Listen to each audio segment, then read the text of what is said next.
Alguns especialistas alertam para uma bomba relógio demográfica na Europa. Os europeus estão vivendo cada vez mais e tendo cada vez menos filhos. Por isso o continente é o que tem a população mais velha do mundo. Isso cria problemas diretos, que vão desde uma sobrecarga no sistema de saúde, quem vai pagar as aposentadorias, mas também afeta o mercado de trabalho e até o crescimento da economia. O problema é sério e requer mudanças profundas. O que fazer? Trazer migrantes? Criar política de incentivos à natalidade? Não tem um consenso, mas eu já te adianto que tem algumas novidades no assunto. Nesse vídeo eu vou te contar mais sobre os problemas e as possíveis soluções para essa chamada bomba demográfica.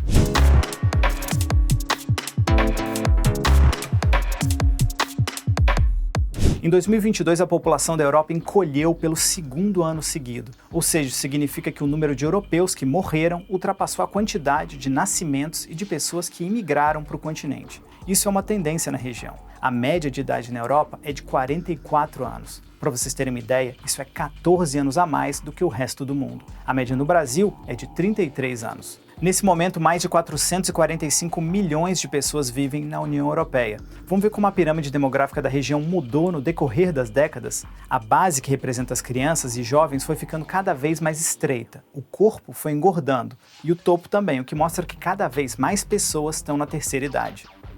E por que isso tem acontecido? Os europeus têm vivido mais por conta de avanços na qualidade de vida, na medicina, mas ao mesmo tempo a taxa de fertilidade tem caído e atualmente está em 1,53, ou seja, cada mulher tem, na média, 1,53 filhos. E olha que muitos países europeus têm políticas para incentivar as pessoas a terem filhos, no plural mesmo. Na Alemanha, o Estado paga aos pais 250 euros, cerca de R$ 1.400 por cada filho.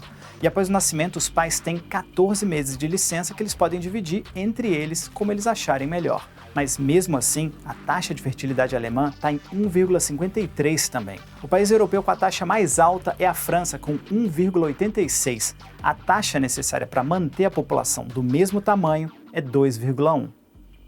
Mas por que uma população em queda é um problema? Nesse aspecto, não tem um consenso. Alguns veem isso como algo muito ruim, que desacelera o crescimento e se transforma em um problema para a economia de todo um país. Outros veem um certo alarmismo nessa abordagem, já que mais cedo ou mais tarde, não só a Europa, mas todas as populações vão começar a encolher também. E para o meio ambiente pode até ter um lado positivo. Menos pessoas significa que são necessários menos recursos naturais e menos impacto no planeta. Mas o fato é que os europeus estão vivendo mais tempo do que nunca e a população tem envelhecido. Isso representa um desafio para o qual a sociedade tem que se preparar e se adaptar em vários aspectos. Uma população mais velha e menos nascimentos significam uma queda na quantidade de pessoas com idade de trabalhar, a chamada população economicamente ativa, que costuma ser aquele grupo de pessoas entre 15 e 64 anos. Na Alemanha, eles são somente 55% da população.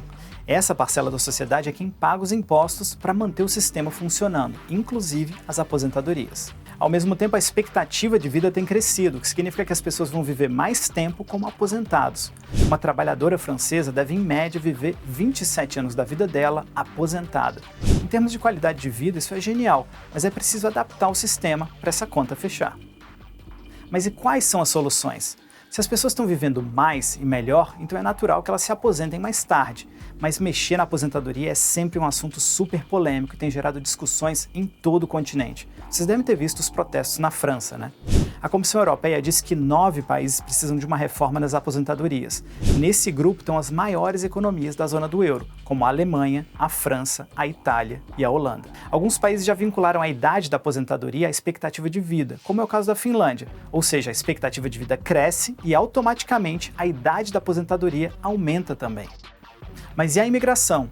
Você lembra quando o secretário da ONU, na época era o Ban Ki-moon, disse que a Europa precisaria de migrantes para resolver o déficit de mão de obra e manter o dinamismo da economia? Realmente a imigração pode ajudar. Com a imigração ucraniana, a população alemã deve chegar a 84 milhões esse ano. Mas olha as estimativas do Departamento de Estatística alemão. Se 290 mil pessoas imigrarem para a Alemanha todos os anos, a população deve crescer para 85 milhões em 2031. Mas no longo prazo, em 2060, cairia novamente para 83 milhões. A Alemanha, nesse momento, busca imigrantes qualificados. Revelou recentemente até um plano para atrair mão de obra, que seria a criação de tipo um green card alemão. A gente fez um vídeo sobre esse assunto e vale a pena dar uma olhada. Mas você deve lembrar que a entrada de imigrantes, principalmente refugiados na Europa, tem gerado debates sempre acalorados, né? E tem criado contexto para que grupos ultranacionalistas cresçam. A Polônia e a Hungria, por exemplo, são dois países governados por ultranacionalistas e têm tentado criar políticas radicais contra a imigração e de incentivo a pessoas a ter filho. A Polônia tem a segunda pior taxa de natalidade do continente, só fica atrás de Portugal. Os números têm melhorado, mas não são suficientes, e têm sido ofuscados por uma migração de poloneses para a Europa Ocidental. Mas tem muitos outros países que já fazem isso há décadas, com auxílios sociais para as mães e para os pais. A gente já falou das políticas de incentivo à fertilidade na Alemanha. Agora olha só essa curiosidade descoberta por especialistas. O fato dos homens se envolverem mais nas tarefas de criar filhos, como na Escandinávia, por exemplo, isso tem um impacto positivo na taxa de natalidade dos países, porque, claro, tira o peso da criação do filho das costas só da mãe. Mas estudos mostram que, ao contrário do que se pensava, tanto a imigração quanto a fertilidade não resolvem o problema. Elas podem até amortecer, mas não mudam a tendência de que a população europeia está envelhecendo e vai diminuir. Mas e se eu te disser que algumas pessoas têm visto uma oportunidade para crescimento nisso? Muita gente associa profissionais mais velhos com maiores custos e lentidão, mas existem estudos aqui na Europa que mostram que é exatamente o contrário. Criar uma mão de obra que misture gerações diferentes tem um efeito direto na produtividade da empresa e é um bom caminho até para a inovação. Existem diversos programas para integração de mão de obra mais velha nas empresas. E cada vez mais é possível ver iniciativas contra a velhofobia e incentivos para inserir pessoas mais velhas no mercado de trabalho. E assim permitir que elas possam continuar trabalhando e contribuindo por muito mais tempo. A Deutsche Welle é a rede internacional de notícias da Alemanha. Se você quiser assistir mais vídeos como esse, se inscreve no nosso canal no YouTube.